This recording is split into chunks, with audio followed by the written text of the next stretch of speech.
Seule une vie au service des autres vaut la peine d'être vécue. C'est Albert Einstein qui le dit dans son livre intitulé Comment je vois le monde. Hello la famille, bienvenue sur ma chaîne YouTube. Aujourd'hui, on va parler des études au Portugal. Comment obtenir son visa d'études en année préparatoire des langues portugaises pour la rentrée de octobre 2022 au Portugal, qui est un pays Schengen. La procédure est subdivisée en deux grandes parties. La première partie qui est l'admission et la deuxième partie qui est la demande de visa. Pour l'admission, comment constituer son dossier pour obtenir une admission? Quels sont les documents à fournir pour obtenir son admission et quel est le coût pour obtenir son admission? Ça, c'est la première partie. Bon, parlant de la demande d'admission, les documents sont aussi simples. L'étudiant doit avoir son passeport, et son diplôme de baccalauréat et son relevé de baccalauréat. Les documents doivent être traduits en langue soit anglaise, soit en langue portugaise. Et les documents doivent être légalisés au ministère des Affaires étrangères du pays d'origine. Ça, ce sont les documents à constituer pour obtenir son admission. Quelles sont les conditions? L'étudiant doit avoir moins de 27 ans.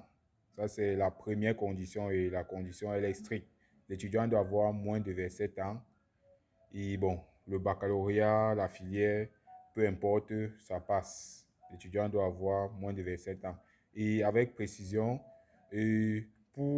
en passant par nous, en passant par moi, tu obtiens ton admission garantie à 100%. Et c'est payant déjà. Donc, l'étudiant, tu obtiens ton admission garantie à 100% en passant par moi. Donc, je reprends, les documents doivent être le passeport, le diplôme de baccalauréat et le relevé de baccalauréat. L'étudiant doit avoir moins de 27 ans. Et tu dois traduire les documents en anglais ou en langue portugaise et légaliser au ministère des Affaires étrangères. Et la troisième condition que je devais oublier, tu dois payer les frais de scolarité, la moitié des frais de scolarité. La moitié des frais de scolarité, les frais de scolarité coûtent 1260 €. Donc, tu dois payer la moitié des frais de scolarité. Ça fait partie, le reçu fait partie des documents. Donc, ça veut dire tu payes les frais de scolarité dans le compte de l'université et le reçu, tu introduis dans la liste de tes documents. Donc, scanne le passeport, le baccalauréat, le diplôme de baccalauréat, le relevé de baccalauréat et le reçu de paiement de la moitié des frais de scolarité, donc la moitié de 1260 €. Ça, ce sont les documents à constituer pour obtenir son admission dans une université en langue portugaise, une université portugaise pour l'année préparatoire de langue portugaise. Moins de 27 ans. Baccalauréat, diplôme, relevé de baccalauréat et reçu de paiement des frais de scolarité. Ça, c'était la première étape pour la demande d'admission. Après avoir constitué tous ces documents, si tu passes par moi, tu m'envoies les documents et tu vas obtenir ton admission. Après quelques jours, une semaine, tu obtiens ton admission. Lorsque tu as obtenu ton admission, il faut que tu constitues les dossiers pour la demande de visa. Parlant de la demande de visa, pour les Camerounais, la demande de visa se gère au Nigeria, les Camerounais, les Congolais, les Tchadiens. L'Afrique centrale, la demande de visa, c'est au Nigeria. Donc, l'étudiant, tu dois te déplacer, aller au Nigeria, faire la demande de visa. On n'expédie pas les documents, tu te déplaces, tu pars à l'ambassade. Et en passant, ce n'est pas à l'ambassade qu'on dépose, c'est via l'agence VSF Global qu'on dépose les dossiers. Donc, on va faire l'application en ligne pour la demande de visa et constituer les dossiers. Parlant des documents pour la demande de visa, le document le plus crucial, c'est le garant. Le garant doit être soit le père, soit la mère, soit les frères ou l'oncle.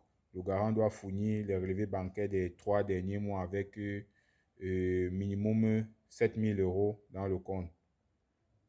Relevé bancaire des 3 derniers mois avec minimum 7 000 € plus la photocopie de sa carte d'identité ou de son passeport légalisé à la police ou d'un commissariat, plus la lettre de prise en charge légalisée d'un poste de police ou d'un commissariat, et plus le reste des documents, assurance maladie qui doit être payé soit à AXAS, assurance, il y a les assurances, plus son passeport et les documents académiques, plus l'admission que l'école a donnée.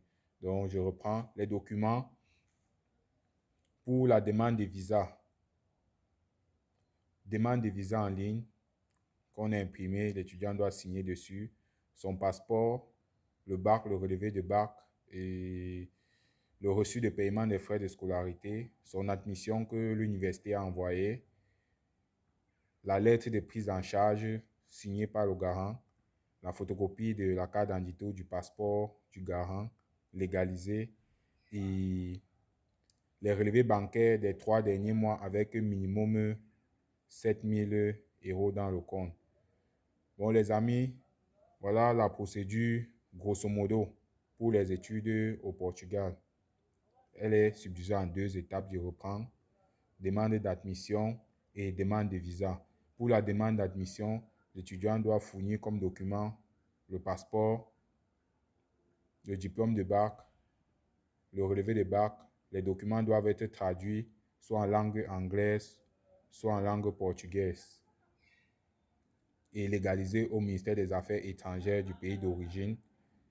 Comme dernier document, 4e document, le reçu de paiement des frais de scolarité, la moitié des frais de scolarité. Les frais de scolarité coûtent 1 260 €. L'étudiant doit payer la moitié des frais de scolarité. Introduit le reçu dans la liste des documents et on va déposer pour obtenir la demande d'admission. Parlant de la demande de visa, la liste des documents, je vais mettre le lien pour voir la liste des documents dans la description de la vidéo. Et le document crucial, c'est la prise en charge. Ça doit être soit le père, soit la mère, soit l'oncle, soit les frères qui doivent fournir les relevés bancaires des 3 derniers mois avec 7 000 € dans le compte bancaire, la photocopie de sa carte d'identité ou de son passeport légalisé et la lettre de prise en charge légalisée. Ça, c'est grosso modo la procédure pour les études au Portugal pour la rentrée de octobre 2022 en année préparatoire de portugaise. Je devais oublier, lorsque l'étudiant a payé les frais, la moitié des frais de scolarité, si on lui refuse le visa, déjà l'étudiant doit annuler sa scolarité 2 semaines avant la rentrée. Donc ça veut dire, si la rentrée c'est le 5 octobre, il faut que avant le 15 septembre, tu aies déjà annulé la procédure pour que l'école te rembourse tes frais de scolarité. Donc ça veut dire que tu as payé la moitié de 1 260 €. Si l'ambassade te refuse le visa, tu enclenches directement la procédure d'annulation et l'université te rembourse ton argent. Donc ça veut dire ça, c'est une procédure qui prend maximum 1 mois et demi. 1 mois et demi, je mets les aléas dedans. Parce que la procédure est 1 mois et tu obtiens ton visa et tu te retrouves au Portugal. Bref, les amis, j'ai terminé ma vidéo. C'était pour parler des études au Portugal en année préparatoire de langue portugaise. Si tu as besoin de mes services, je vais laisser mon numéro dans la barre de description. Vous écrivez, vous laissez les messages et on va vous donner les détails pour l'assistance, l'accompagnement du début jusqu'à la fin. Donc de la demande d'admission jusqu'à la demande de visa et l'accueil à l'aéroport. C'était Yannick, votre frère. On se retrouve à la prochaine vidéo. Ciao.